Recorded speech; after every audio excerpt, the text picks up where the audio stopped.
The low-interest USDA loan and grant combination was supposed to free up some of the higher-interest landfill bond funding that Gov borrowed in June of last year.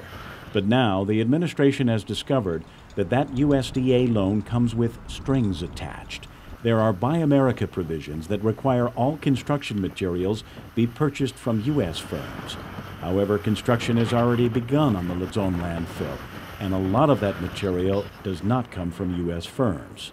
The USDA loan also includes Davis-Bacon Act provisions, which require that prevailing minimum wages be paid on the project. That's not happening now with many of the H-2 workers that are already involved in building the landfill. As a result, the governor has now written to the USDA and hopes they'll grant Guam an exemption. We've gone so far, and I think they need to understand that because of the remoteness of Guam and the fact that if we're going to be spending dollars, if the intent is to boost the U.S. economy by buying America, and yet here there's a product all the way out in Guam, there's got to be some due consideration for our distance and remoteness and how this would drive the cost up. Meanwhile, Senator Frank Uggan Jr., who chairs the Committee on Economic Development, says he supports the governor's efforts to get that exemption from the USDA, but he laments the fact that the administration is just finding out now about those requirements.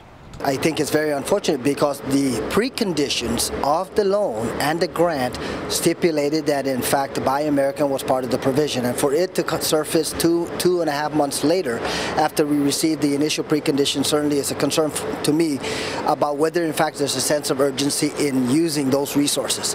However, Senator Uggan said he will be writing a letter to the USDA as well, asking them to support the governor's request for that exemption. The legislature has already made a number of proposals to commit the bond funds to capital improvement projects, and those plans would have to be canceled if the USDA does not come through.